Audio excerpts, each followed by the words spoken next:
आज हम डीएलएड 2016 का प्रीवियस ईयर पेपर हल करेंगे, जिसमें से टोटल 25 नंबर का साइंस का पेपर होता है। 25 नंबर पेपर होगा, जिसमें से हमें केवल 1 घंटे मिलेंगे। केवल 1 घंटे मिलेंगे और क्वेश्चनों की संख्या जिसमें होगी, कुल क्वेश्चनों की संख्या होगी 18, जिसमें से हमें 5 नंबर या 5 क्वेश्चन ऐसे मिलेंगे जो बहुविकल्पी होंगे या जो एमसीक्यू होंगे। इसमें से 5 के बाद से जो 6 क्वेश्चन हमें मिलेंगे वे अति लघु उत्तरीय होंगे, जबकि बचे हुए जितने भी क्वेश्चन होंगे 7 क्वेश्चन वे होंगे लघु उत्तरीय। इसमें से एमसीक्यू से हमें 5 नंबर मिलेंगे, अर्थात प्रत्येक क्वेश्चन 1 नंबर का होगा, और जो 6 अति लघु उत्तरीय होंगे उनके प्रत्येक क्वेश्चन 1 नंबर का। इस प्रकार से टोटल 6 नंबर तथा बचे हुए 7 क्वेश्चन 2 नंबर होंगे, मतलब 14 नंबर। इस प्रकार से टोटल नंबर। सबसे बड़ी बात होती है जो साइंस का या जितने भी डीएलएड में पेपर होते हैं जो 1 घंटे के होते हैं, उनमें सबसे बड़ी बात होती है टाइम मैनेजमेंट।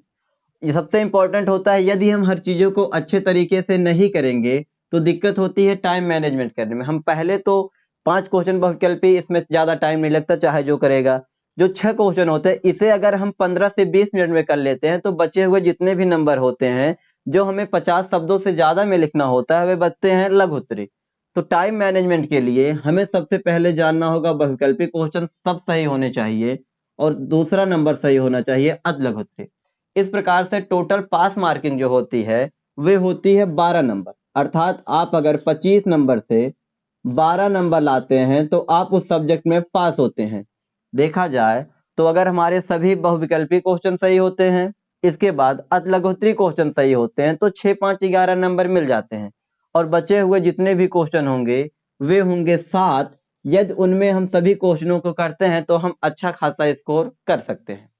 इसलिए हम देखते हैं जो 2016 या 2016 में पूछा गया प्रीवियस ईयर क्वेश्चन था, जो 2016 में पेपर हुआ था, उसके बारे में आज हम देखेंगे। प्रत्येक क्वेश्चन को देखेंगे और उसके सभी डिटेल से उसके बारे में अध्ययन करेंगे। तो जिसमें से पहला आप साइड में देख पा रहे होंगे, जो पहला क्वेश्चन पूछा गया था 2016 में, जैसा कि आप देख पा रहे होंगे आपके सामने जो है कि जितना भी पेपर का प्रीवियस ईयर का पेपर था उसके हल सहित जो है स्क्रीनशॉट लगा दिया गया है।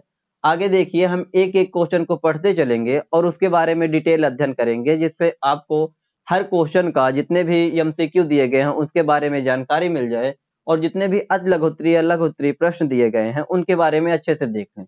जैसा कि आप देख पा रहे होंगे आपके बोर्ड पर पहला क्वेश्चन दिख रहा है कि निम्नलिखित में से उभयचर प्राणी कौन है।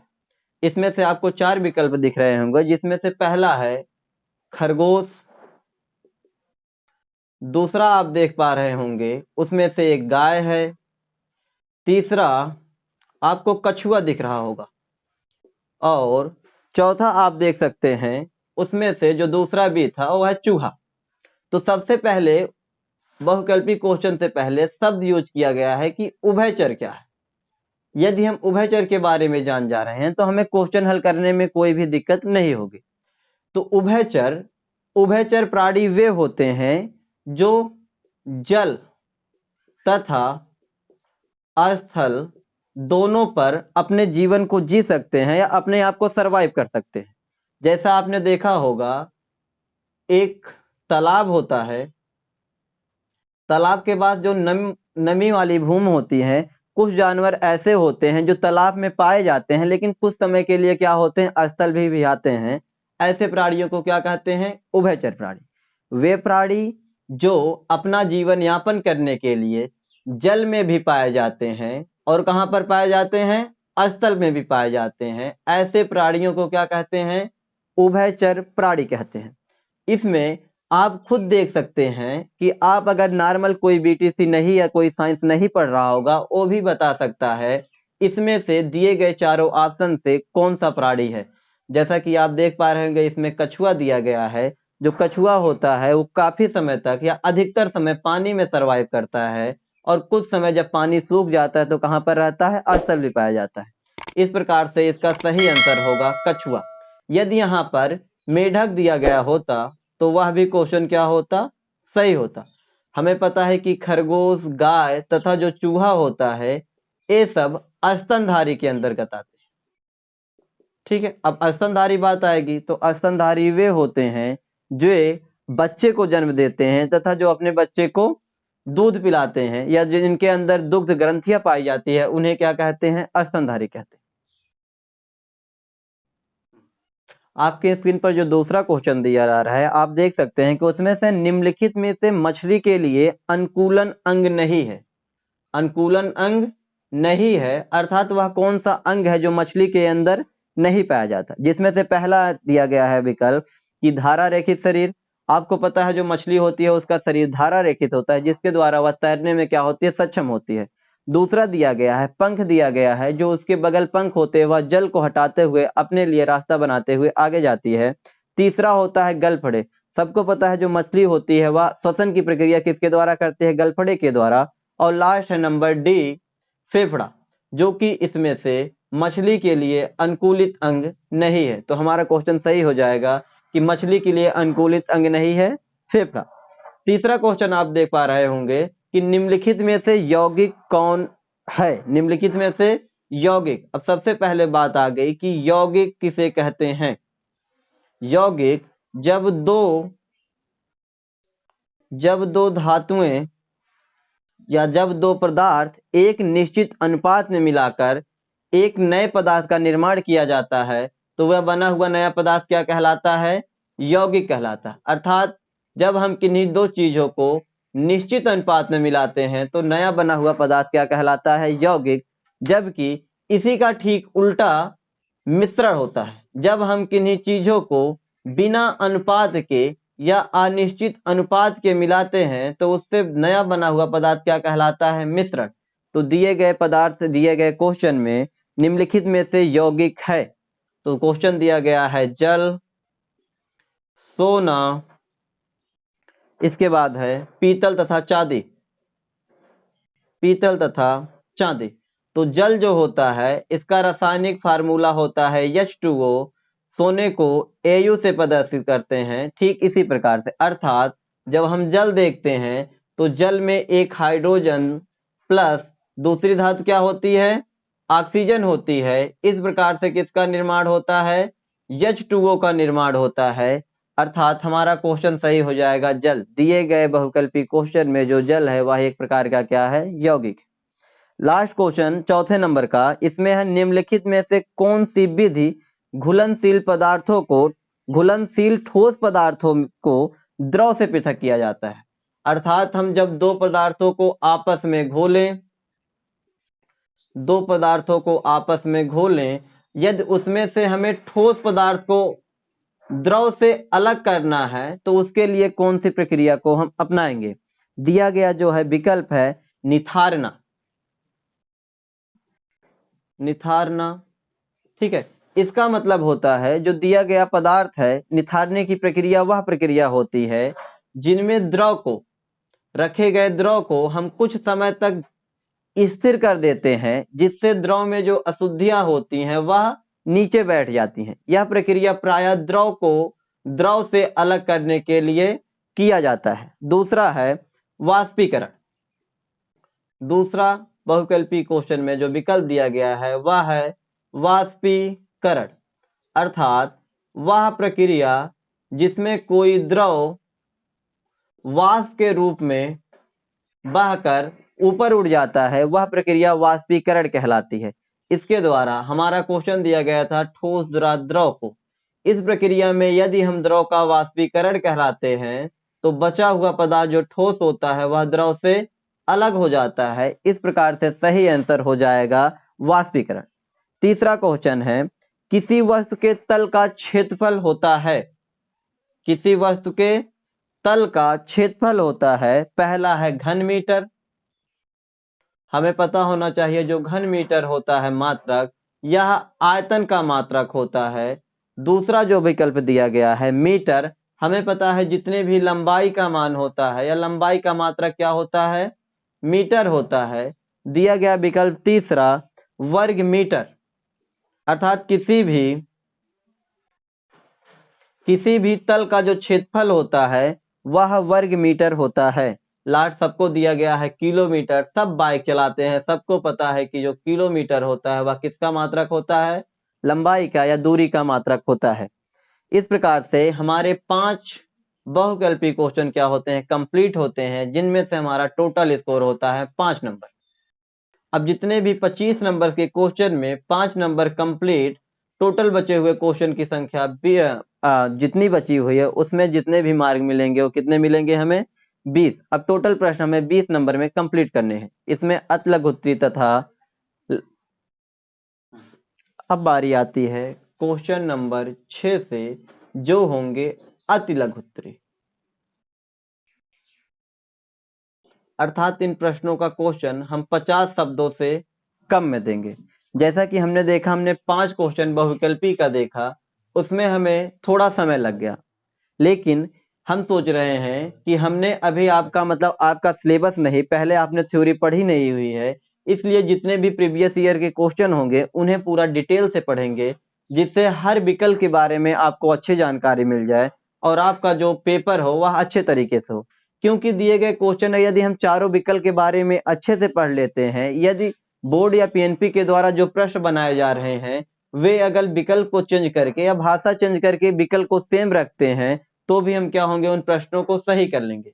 यदि आपको लगता है कि टाइम ज्यादा लग रहा है, तो हम क्या कर रहे हैं, उन विकल्पों को केवल समझाते हुए चले जा सकते हैं, जिससे हमारा केवल 2 मिनट का समय लगेगा। लेकिन आप अगर अच्छे से पढ़ते रहेंगे तो आपके लिए आगे भी काम देगा, क्योंकि यही प्रश्न जो है, जितना भी आप बीटीसी या डीएलएड में पढ़ेंगे, यही प्रश्न आपको आगे टेट में भी मिलेंगे। इसलिए अगर यदि हम अच्छे से देख रहे हैं तो यही बीटीसी की बुक से टेट का भी पेपर बनेगा, जो आगे चल के काम में देगा। जैसा हम देखें आगे, छठा क्वेश्चन स्टार्ट होता है अति लघु उत्तरी प्रश्न है, जिसमें से पहला क्वेश्चन है, घर्षण बल किसे कहते हैं। घर्षण बल किसे कहते हैं। यदि आपने पहले पढ़ा होता, यदि हमने थ्योरी को देखा होता, तो हमें बल के बारे में पूरी जानकारी प्राप्त होती। लेकिन हम यहाँ मोटा देख लें, आगे जब अगले सेमेस्टर से हम देखेंगे तो पूरी थ्योरी को कंप्लीट करेंगे और उसमें से कोई दिक्कत नहीं होगी।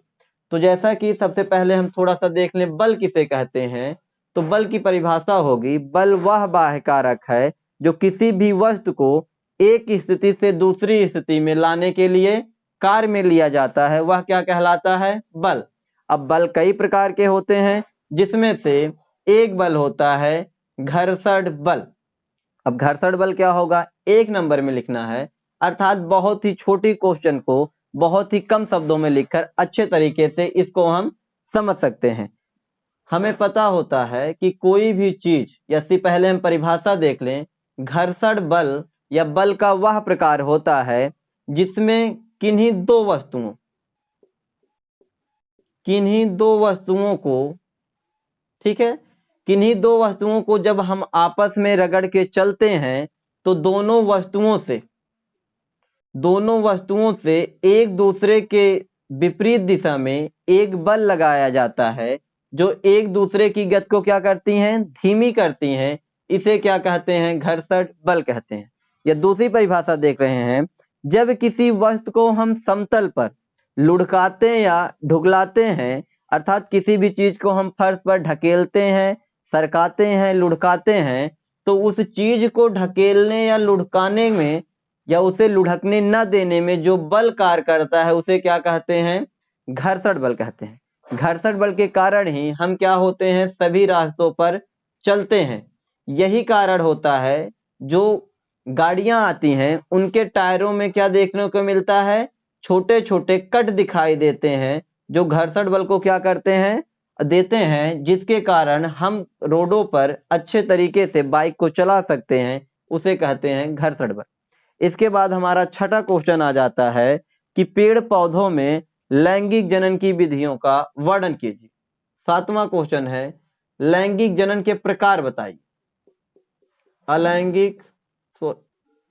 अलैंगिक जनन के प्रकार बताइए। अब फिर परिभाषा देख लें, अलैंगिक जनन वह होता है जिसमें नया जीव बनने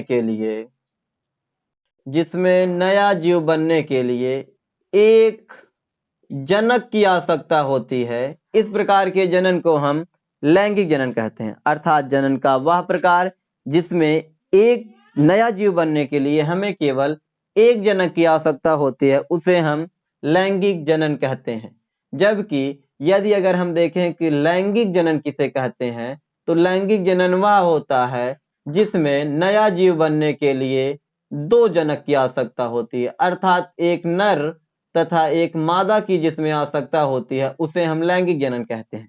जैसे हम हैं, हमारा निर्माण माता तथा पिता की सहायता से हुआ है, तो हमारे में कौन सा जनन हुआ है? लैंगिक जनन। जबकि कुछ जीव ऐसे होते हैं जिसमें नया जीव किसकी सहायता से बन जाता है? केवल एक जनक की आवश्यकता से बन जाता है, उसे हम कहते हैं अलैंगिक जनन। अब अलैंगिक जनन की कई विधियां होती हैं। अलैंगिक जनन निम्नलिखित 5 प्रकार के होते हैं, लेकिन 1 नंबर में पूछा गया है क्वेश्चन है, तो हम 2 से 3 लिख देंगे तब भी हमारा काम चल जाएगा। जैसे पहला होता है, दूसरा, तीसरा, चौथा, पांचवा। अब इनमें से आप 1 से 2 लिख देंगे फिर भी आपको 1 नंबर मिल जाएगा। पहली विधि होती है विखंडन द्वारा, अर्थात अलैंगिक जनन की पहली विधि होती है विखंडन द्वारा। दूसरा होता है बीजाणु द्वारा, तीसरा होता है खंडन द्वारा, चौथा होता है मुकुलन द्वारा और नंबर 5वें पे होता है पुनरुद्भवन द्वारा। इस चीज में पहला अलैंगिक जनन आप इनमें से कोई भी लिख देंगे, 1 से 2 भी विधि लिख देंगे, उसमें से आपको डायरेक्ट नंबर 1 नंबर मिल जाएगा और आपका क्वेश्चन सही हो जाएगा। अब इसके बारे में हम आगे जब पढ़ेंगे तो इसके बारे में हम डिटेल अध्ययन करेंगे। अब हम 7वें की जगह 8वां क्वेश्चन देखते हैं। 8वां क्वेश्चन है पत्तियों का प्रमुख कार्य लिखिए या मुख्य कार्य लिखिए। सबको पता है पत्तियां हरे रंग की होती हैं। हम पहला ही पॉइंट लिख देंगे कि पत्तियों के हरे होने के कारण पत्तियों के द्वारा प्रकाश संश्लेषण की प्रक्रिया की जाती है। हम यदि इसे डिफाइन करेंगे तो हम कहते हैं जब हरे पौधे सूर्य के प्रकाश में जमीन के नीचे से जल लेकर वातावरण में पाई जाने वाली कार्बन डाइऑक्साइड की सहायता से अपने भोजन का निर्माण करते हैं, यह प्रक्रिया क्या कहलाती है? प्रकाश संश्लेषण कहलाती है। इसे हम इस रासायनिक अपक्रिया द्वारा भी देख सकते हैं।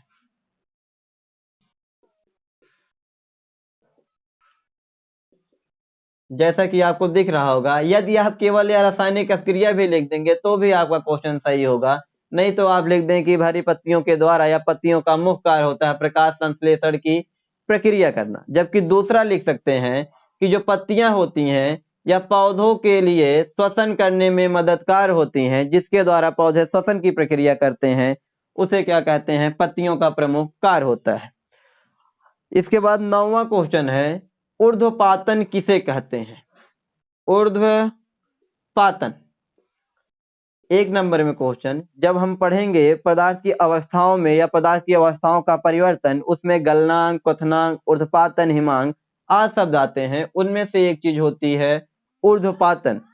सरल है कि ऊर्ध्वपातन क्या है या ऊर्ध्वपातन किसे कहते हैं, उदाहरण सहित बताइए। तो ऊर्ध्वपातन वह प्रक्रिया जिसमें हम ठोस को गर्म करें, वह प्रक्रिया जिसमें हम ठोस को गर्म करें, वह द्रव में ना परिवर्तित हो, द्रव में ना परिवर्तित हो और सीधे किस में परिवर्तित हो जाए? गैस में। यह प्रक्रिया क्या कहलाती है? ऊर्ध्वपातन कहलाती है। अर्थात जब हम किसी ठोस पदार्थ को गर्म करें तो गर्म करने पर ठोस पदार्थ द्रव में ना परिवर्तित होकर सीधे गैस के रूप में परिवर्तित हो जाए, यह प्रक्रिया क्या कहलाती है? ऊर्ध्वपातन कहलाती है। नहीं तो इसके लिए दूसरा भी कह सकते हैं कि जब हम किसी पदार्थ को या अर्थात जब हम किसी ठोस पदार्थ को गर्म करें, वह ठोस पदार्थ बिना द्रव में परिवर्तित हुए जब सीधे गैस में परिवर्तित हो जाता है, यह प्रक्रिया ऊर्ध्वपातन कहलाती है। इसका उदाहरण जैसा कि सबने देखा होगा, कर्पूर होगा, नौसादर होगा एवं आयोडीन होगा। अर्थात ये सभी सॉलिड स्टेट अर्थात ठोस अवस्था में पाए जाते हैं। जब हम इन्हें गर्म करते हैं तो वे द्रव अवस्था में न बदलकर सीधे गैस अवस्था में बदल जाते हैं, यह प्रक्रिया कहलाती है ऊर्ध्वपातन। लास्ट क्वेश्चन है, अच्छा लास्ट क्वेश्चन 10वें नंबर का क्वेश्चन है कि घूर्णन गति नहीं, घूमते हुए लट्टू में किस प्रकार की गति होती है। घूमते हुए लट्टू में किस प्रकार की गति होती है, तो सीधे लिख देना है जो लट्टू घूमता हुआ लट्टू होता है इसमें घूर्णन गति होती है। अर्थात घूमते हुए लट्टू में घूर्णन गति होती है जिसके कारण वह एक निश्चित अक्ष के परितः चारों तरफ गति करता है, उसे घूर्णन गति कहते हैं। लिख सकते हैं कि घूर्णन गति का वह प्रकार है जिसमें कोई भी वस्तु एक निश्चित अक्ष के परितः घूमती है या चारों ओर घूमती है, उसे हम कहते हैं घूर्णन गति। अब इसका सबसे बढ़िया उदाहरण देख सकते हैं आप, घर के छत से लटका हुआ पंखा, अर्थात जो छत पे लटका हुआ पंखा होता है उसमें भी घूर्णन गति पाई जाती है। या आप कह सकते हैं जो गांवों में बैल के कोल्हू होते हैं जिनके द्वारा गन्ने की पिराई की जाती है, उसमें भी कौन सी गति पाई जाती है, घूर्णन की गति पाई जाती है। लास्ट क्वेश्चन है 1 नंबर में, जो हमारा अति लघु उत्तरीय प्रश्न खत्म हो जाएगा 11 नंबर का, कि हमारे शरीर में कितने प्रकार की ज्ञानेंद्रियां पाई जाती हैं। तो इसका सही आंसर होगा हमारे शरीर में 5 प्रकार की ज्ञानेंद्रियां पाई जाती हैं, जिनमें से पहला होता है आँख, जिसके द्वारा हम देखने का काम करते हैं, कान जिसके द्वारा हम सुनने का काम करते हैं, नाक जिसके द्वारा हम सूंघने का काम करते हैं, चौथा होता है त्वचा, और लास्ट होता है 5वें नंबर पे जीभ। अर्थात आँख के द्वारा देखने का, कान के द्वारा सुनने का, नाक के द्वारा सूंघने का, जबकि त्वचा के द्वारा किसी भी चीज को महसूस करने का, और लास्ट होती है जीभ जिसके द्वारा हम किसी भी चीज का स्वाद पता करते हैं। इस प्रकार से हमारे 11 क्वेश्चन कंप्लीट होते हैं। अब बचे हुए जितने भी क्वेश्चन होंगे वे होंगे लघु उत्तरीय के। 12 नंबर का क्वेश्चन, यहां से हमें देखना है कि हमें लिखना है 2 नंबर के लिए। तो हम सबसे पहले क्वेश्चन को ध्यान से पढ़ेंगे, जितना पूछा गया है उतना ही आंसर देंगे, ज्यादा लिखने की कोशिश नहीं करेंगे, क्योंकि 2 नंबर में क्वेश्चन है। जो एग्जामिनर होगा हम सटीक पॉइंट को लिखेंगे और 2 नंबर लेके आगे बढ़ेंगे दूसरे क्वेश्चन पे, क्योंकि 1 घंटे का पेपर होगा, हमें हर चीज को मैनेज करके चलना होगा। तो क्वेश्चन है, मरुस्थली पौधों की पत्तियां, कहाँ की पत्तियां, कौन से पौधे, मरुस्थली पौधों की पत्तियां प्रायः नुकीली होती हैं। जो मरुस्थली पौधे होते हैं उनकी पत्तियां प्रायः नुकीली होती हैं। इन पौधों की प्रमुख विशेषताएं, अर्थात हमें बताना है कि मरुस्थली पौधों की जो पत्तियां होती हैं वह नुकीली क्यों होती हैं, जबकि ध्यान में रखना है कि इन पौधों के गुणों के बारे में बताना है। तो हमें पता है कि मरुस्थली पौधे वे होते हैं जो ऐसे स्थान पर पाए जाते हैं जहां पर पानी की कमी होती है, उन पौधों को क्या कहते हैं, मरुस्थली पौधे। अब हमें पता है कि पत्ती के द्वारा वाष्पोत्सर्जन की प्रक्रिया की जाती है। यदि पत्तियों का आकार बड़ा होगा तो वाष्पोत्सर्जन की क्रिया ज्यादा होगी। हमारा आंसर यहीं से मिल जाता है कि जो मरुस्थली पौधे होते हैं उनकी पत्तियों के नुकीली होने का सबसे प्रमुख कारण होता है कि मरुस्थल में मरुस्थली पौधों के पानी की क्या होती है, कमी होती है, अर्थात इन्हें पानी कम मात्रा में मिलता है। यही कारण होता है कि इनकी पत्तियां नुकीली हो जाती हैं, जिनके कारण इनके पत्तियों के द्वारा वाष्पोत्सर्जन की प्रक्रिया कम हो। दूसरा पॉइंट कह सकते हैं कि जो मरुस्थली पौधे होते हैं इनकी पत्तियां नुकीली हो जाती हैं, जिसके कारण वहां के जो जंतु होते हैं या जंगली जानवर होते हैं उनके द्वारा इन पौधों को क्या होती है, सुरक्षा प्रदान होती है। वे पौधे या जंतु उन्हें खा नहीं पाते, जिसके द्वारा पौधे क्या होते हैं, अपने जीवन को अच्छे से यापन करते हैं। अब हम देख लें इनकी प्रमुख विशेषताएं।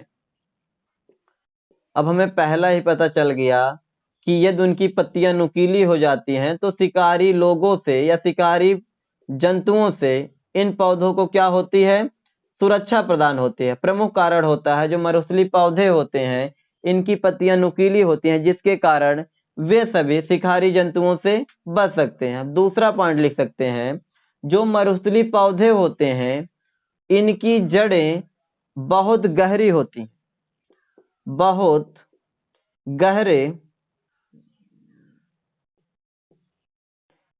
गहरे तक जाती हैं, जिसके द्वारा मरुस्थल में पानी की कमी होती है, वह जल को नीचे से ग्रहण करते हैं। हमने बता दिया कि मरुस्थली पौधे की पत्तियां नुकीली क्यों होती हैं, क्योंकि उनके द्वारा वाष्पोत्सर्जन की प्रक्रिया कम हो, इसलिए मरुस्थलीय पौधों की पत्तियां नुकीली होती हैं। विशेषताओं में इन पौधों के पहला होता है, इन पौधों की पत्तियों को नुकीली होने के कारण ये सभी पौधे क्या है, अपने शिकारी जंतुओं से सुरक्षा करते हैं। दूसरा होता है, इनकी जड़ें क्या होती हैं, बहुत गहरी जाती हैं। तीसरा पॉइंट लिख सकते हैं, जो शिकारी पौधे, जो मरुस्थलीय पौधे होते हैं, इनका तना मांसल हो जाता है, इनका तना मांसल हो जाता है, जिसमें जल को स्टोर किया जाता है या संग्रहित किया जाता है, जिसका बार बार प्रयोग करने पर मछली पौधे उसे प्रयोग में लेते हैं। इसका सबसे बढ़िया एग्जाम्पल हम देख सकते हैं नागफनी का। सबने कहीं ना कहीं नागफनी को देखा होगा। इसकी पत्तियां क्या होती हैं, नुकीली होती हैं, जबकि इसका जो तना होता है हरे कलर का हो जाता है, जो कैसा हो जाता है, मांसल। और इसके तने का हरे कलर का होने के कारण इसके द्वारा प्रकाश संश्लेषण की प्रक्रिया की जाती है। तो इतने सभी यदि हम लिख दे रहे हैं इनमें से कुछ पॉइंटों को, फिर भी हमारा 2 नंबर क्या होता है, मिल जाता है। सबसे महत्वपूर्ण क्वेश्चन, इस क्वेश्चन को आप इंपॉर्टेंट कह सकते हैं, अर्थात लगभग जितने भी पेपर होते हैं डीएलएड के, एक साल के बाद दूसरे साल यह क्वेश्चन जरूर आता है। क्वेश्चन है कि एक बर्तन की धारिता 12 लीटर है, अर्थात कोई ऐसा बर्तन है जिसमें किसी चीज को हम कितना रखते हैं, 12 लीटर रखते हैं। इसकी धारिता घन सेंटीमीटर एवं घन मीटर में ज्ञात कीजिए। सबसे इंपॉर्टेंट बात आती है कि घन सेंटीमीटर तथा घन मीटर, यहीं से सब कर नहीं पाते क्योंकि हमें घन सेंटीमीटर तथा घन मीटर के बारे में जानकारी प्राप्त नहीं होती। यह क्वेश्चन उतना ही सरल है जितना कि हम कक्षा 5 या 8 में पढ़ते थे कि यदि हमें एक पेन का मूल्य 5 रुपए है तो हमें 10 पेन का मूल्य बताना रहता था। हम क्या करते थे, एक पेन के मूल्य को 10 पेन के मूल्य से गुणा कर देते थे और मान हमारा मिल जाता था। ठीक ऐसा ही क्वेश्चन है, बस घन सेंटीमीटर तथा घन मीटर के बारे में जानकारी न होने के कारण यह क्वेश्चन हमेशा सबका गलत होता है। ठीक है, इसके बारे में हम देख रहे हैं, जैसा कि हमने पहले ही लिख दिया है कि बर्तन की धारिता कितना है, 12 लीटर है। अब यही बात कि घन सेंटीमीटर क्या है, अर्थात 1 लीटर में कितने घन सेंटीमीटर होते हैं, तो 1000 घन सेंटीमीटर होते हैं। यही बात नोट करने वाली है। इसके बाद से हमारे क्वेश्चन का आंसर आ जाएगा कि 1 लीटर में 1000 घन सेंटीमीटर होते हैं। तो दिया गया है 12 लीटर के लिए ज्ञात करने का। तो जैसा हमने बताया कि हमें एक पेन का मूल्य पता है, हमें 12 पेन का मूल्य ज्ञात करना है, तो वही बात हुई कि 12 लीटर के लिए कितना हो जाएगा, 1000 गुणे 12, तो कितना हो जाएगा, 12000 घन सेंटीमीटर। हमारा एक नंबर फिक्स। अब एक नंबर जो यहाँ पे है, हमें पता होना चाहिए जो 1 लीटर होता है,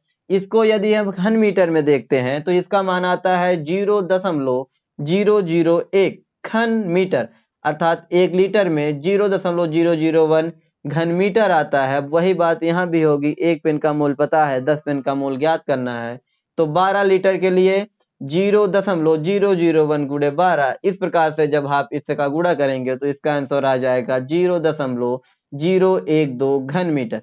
बस ध्यान हमें इस बात का रखना है कि इसका जो यूनिट दिया गया है, इसकी जो इकाई दी गई है, इसके बारे में हम ध्यान से देखेंगे और केवल गुणा करके प्रश्न को हल कर देंगे, जो हमारा आंसर आ जाएगा। हमारा 14 नंबर का क्वेश्चन है कि बीनना तथा फटकना पृथक्करण की विधियों को 100 उदाहरण समझाइए। तो हमें पता है पृथक्करण की विधियां हैं, अर्थात जो बीनना तथा फटकारना वह किसकी विधियां हैं, पृथक्करण की। अर्थात दो वस्तुओं में से, दो या दो से अधिक वस्तुओं में से एक वस्तुओं को अलग करने की प्रक्रिया क्या कहलाती है, पृथक्करण कहलाती है। जिसमें से पहला क्या होता है, बीनना।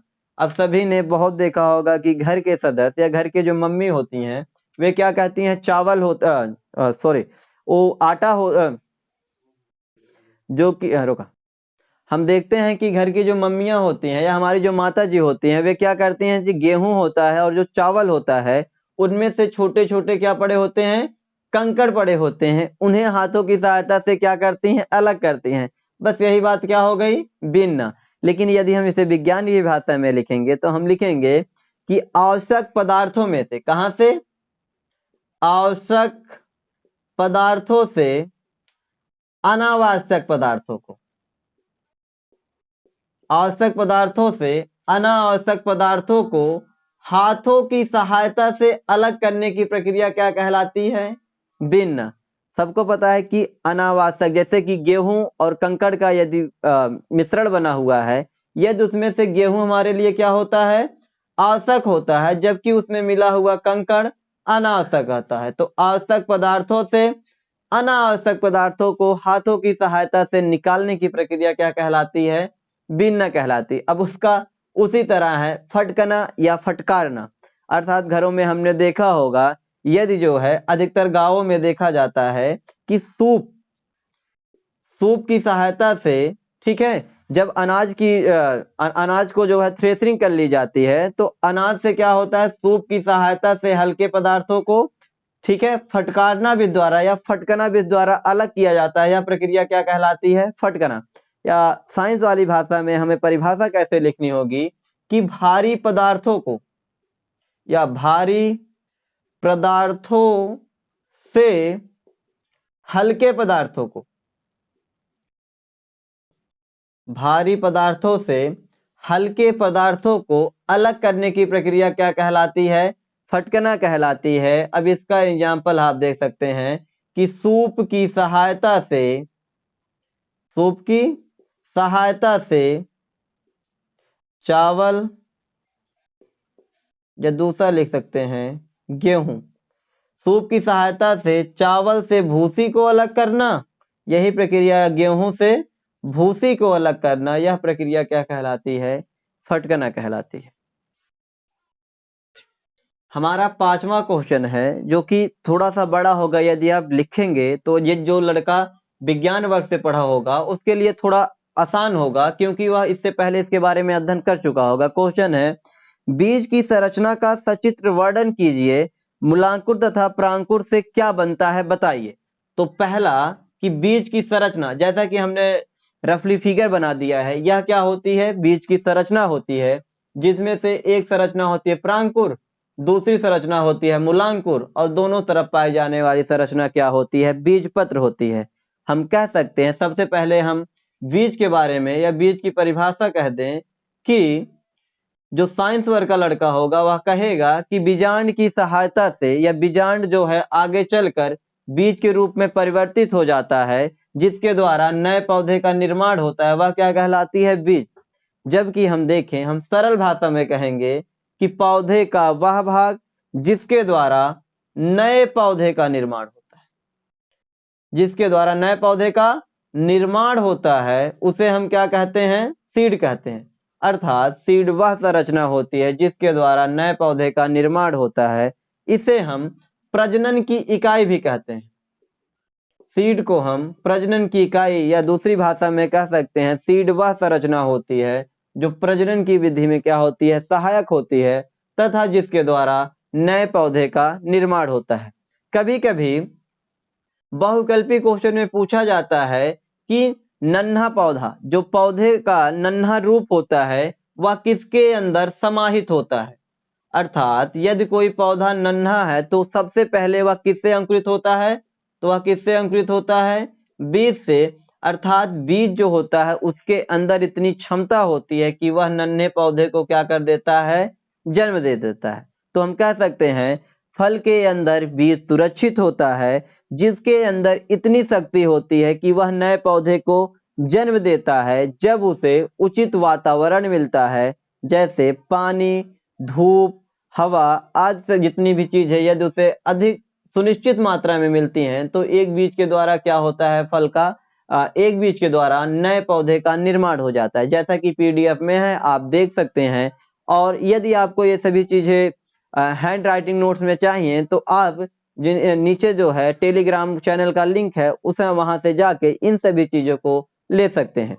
इसके बाद है कि जो क्वेश्चन था कि प्रांकुर तथा मूलांकुर से किसका विकास होता है, इतना लिखने के बाद हम सीधे कह देंगे जो प्रांकुर होता है इसके द्वारा तने का निर्माण होता है, इसके द्वारा तने का निर्माण होता है, जबकि जो मूलांकुर होता है इसके द्वारा जड़ का निर्माण होता है। अर्थात बीज में पाया जाने वाला जो प्रांकुर होता है इसके द्वारा तने का निर्माण होता है, जबकि बीज में पाया जाने वाला जो अमूलांकुर होता है इसके द्वारा जड़ का निर्माण होता है। दिया गया 16 नंबर का क्वेश्चन कि गुरुत्व बल तथा पेशी बल को उदाहरण सहित समझाइए। तो पहला है गुरुत्व बल, दूसरा है पेशी बल। इसी गुरुत्व बल को हम जानते हैं गुरुत्वाकर्षण के भी नाम से, अर्थात यही जो गुरुत्व बल होता है वह क्या होता है, गुरुत्वाकर्षण। तो परिभाषा हो जाएगी कि गुरुत्व बल वह आकर्षण बल होता है जिसके कारण पृथ्वी अपने चारों तरफ से सभी वस्तुओं को अपनी तरफ क्या करती है, आकर्षित करती है, उसे क्या कहते हैं, गुरुत्व बल। अर्थात वह बल जिसकी सहायता से पृथ्वी अपने ओर उपस्थित सभी पदार्थों को अपनी तरफ आकर्षित करती है, इसे हम क्या कहते हैं, गुरुत्व बल कहते हैं। इसका उदाहरण हम देख सकते हैं या लिख सकते हैं कि सभी वस्तुएं क्या होती हैं, ऊपर से नीचे की तरफ आती हैं। तो सभी वस्तुओं को ऊपर से नीचे की तरफ आने का क्या कारण होता है, गुरुत्व बल आता है। जैसा कि सबने देखा होगा कि न्यूटन जी ने देखा था कि सेब ऊपर से नीचे गिरता है, तो इसका उदाहरण हम लिख सकते हैं सेब का पेड़ से नीचे की तरफ गिरना। यदि हम गेंद को फेंकते हैं वह पुनः कहाँ आती है, पृथ्वी पर आती है, किसके कारण, गुरुत्व बल के कारण। जबकि दूसरा है पेशी बल। पेशी बल अर्थात मांसपेशियों के द्वारा, मांसपेशियों अर्थात जीव तथा जंतुओं के द्वारा यदि मनुष्य तथा पशुओं एवं अन्य जीवों के द्वारा कार्य करने के लिए जो बल अपने मांसपेशियों से उत्पन्न किया जाता है, या वह बल जो मांसपेशियों द्वारा बनाया जाता है या लगाया जाता है या उत्पन्न किया जाता है, उसे क्या कहते हैं, पेशी बल। पेशी बल वह बल होता है जो कि मनुष्य तथा जंतु अपने मांसपेशियों द्वारा लगाते हैं, उसे क्या कहते हैं, पेशी बल कहते हैं। इसका उदाहरण हो जाएगा कि जितने भी फुटबॉल के खिलाड़ी होते हैं वे अपने पैर की मांसपेशियों के द्वारा फुटबॉल के ऊपर क्या करते हैं, किक करते हैं। अर्थात जो पेशी बल का उदाहरण होगा कि फुटबॉल को पैर से मारना, यह उदाहरण हो जाएगा पेशी बल का। अर्थात पेशी बल जहां पर कोई जंतु अपने मांसपेशियों के द्वारा बल लगाता है या बल को उत्पन्न करता है, उस बल को क्या कहते हैं, पेशी बल कहते हैं। हमारा 17 नंबर का क्वेश्चन है कि बीज का प्रकीर्णन किसे कहते हैं, यह किन किन विधियों द्वारा होता है। अर्थात दो चीज, एक नंबर हमें बीज का प्रकीर्णन लिखने के बारे में आएगा, जबकि दूसरा नंबर हमें मिलेगा उनकी विधियों के बारे में लिखेंगे। तो हम कहते हैं बीज प्रकीर्णन अर्थात बीज का एक स्थान से दूसरे स्थान तक पहुंचने की प्रक्रिया क्या कहलाती है, बीज प्रकीर्णन। या वह प्रक्रिया, या और अच्छे से कहना चाहेंगे जब कोई बीज जैविक तथा अजैविक माध्यम से, जैविक तथा अजैविक, अब आपको दिक्कत होगी कि जैविक क्या है अजैविक क्या है। जिनमें जान होती है उन्हें जैविक कहते हैं, जबकि जिनमें जान नहीं होते उन्हें अजैविक कहते हैं।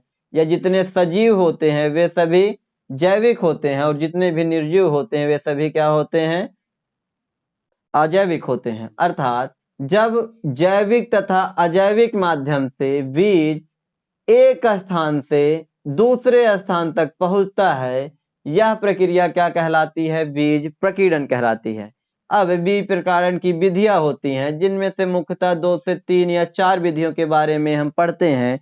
जिनमें से पहला होता है जंतुओं के द्वारा बीज प्रकीर्णन। अर्थात कुछ पौधे ऐसे होते हैं जिनके जो सीड होते हैं इनके ऊपर एक विशेष प्रकार का आवरण पाया जाता है, नुकीला पदार्थ पाया जाता है, जो जंतु तथा मनुष्य पे क्या होता है, चपक जाता है, जिसके द्वारा एक स्थान से दूसरे स्थान तक क्या होता है, जीव जाते हैं। तो बीज एक स्थान से दूसरे स्थान तक क्या होते हैं, चले जाते हैं।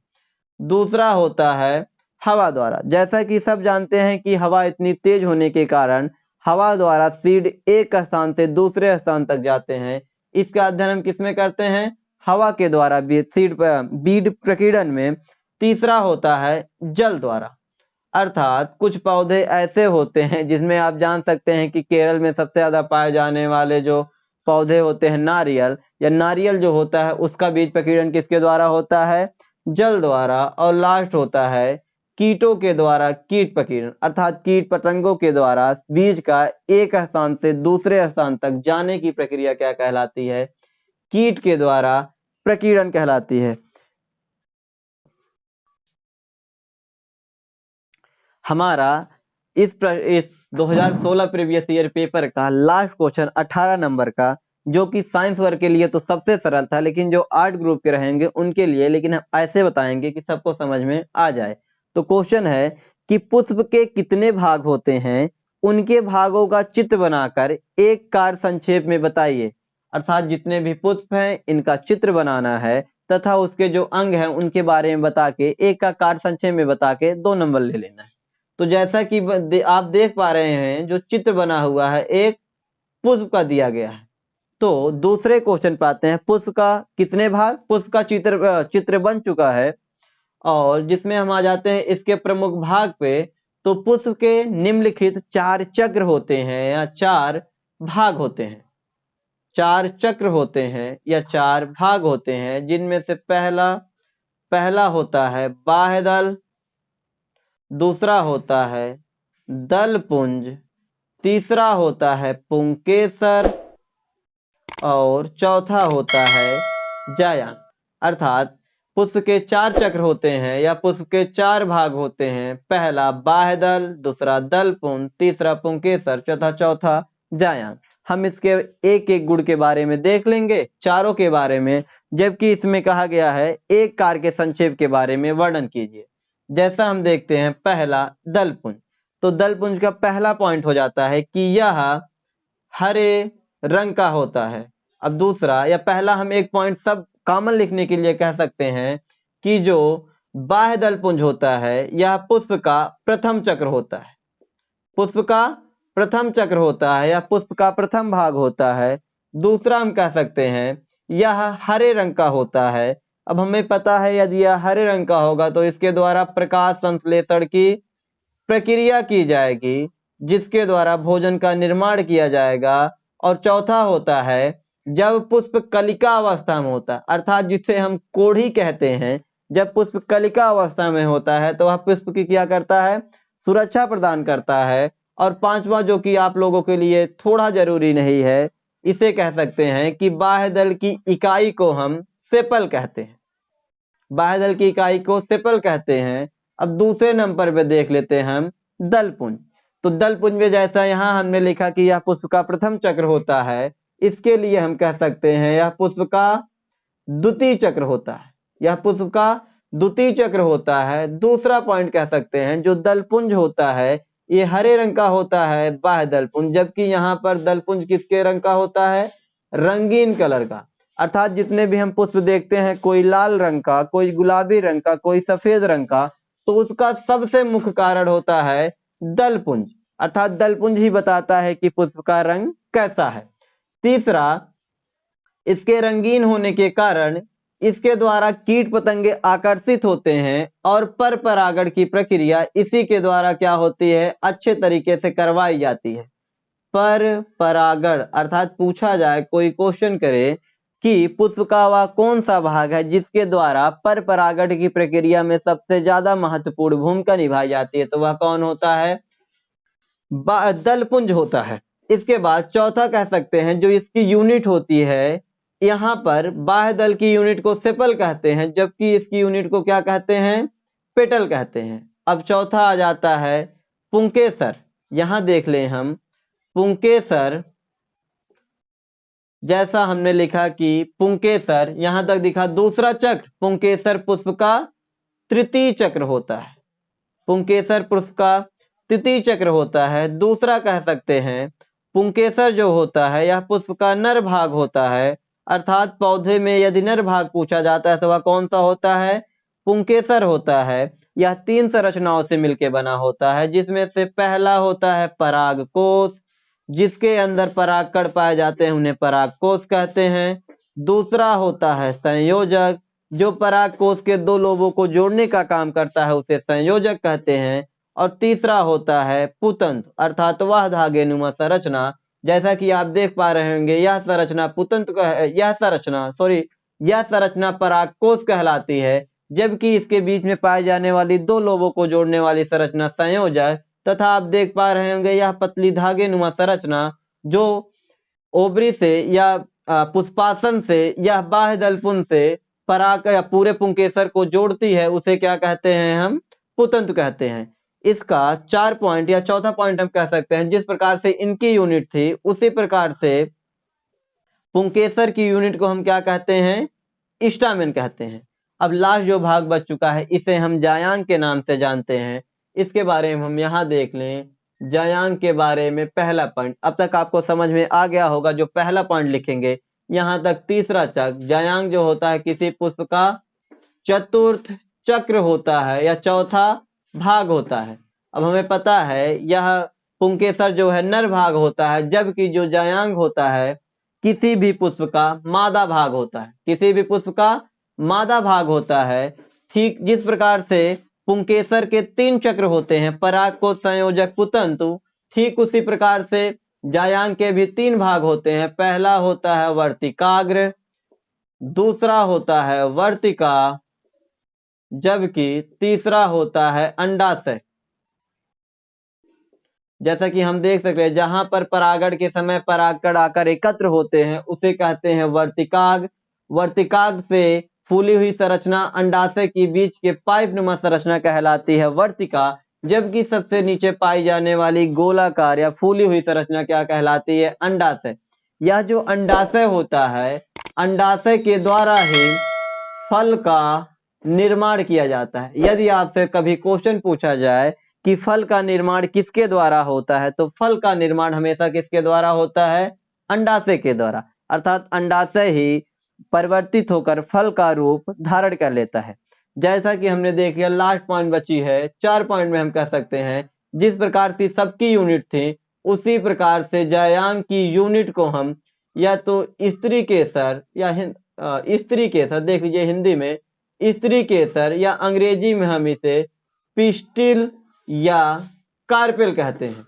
इस प्रकार से हमारे थोड़ा सा टाइम ज्यादा हो गया होगा, जैसा कि आप देख पा रहे होंगे हमारे 18 क्वेश्चन कंप्लीट होते हैं जो कि हमारे साइंस के 25 नंबर को रिकवर करते हैं।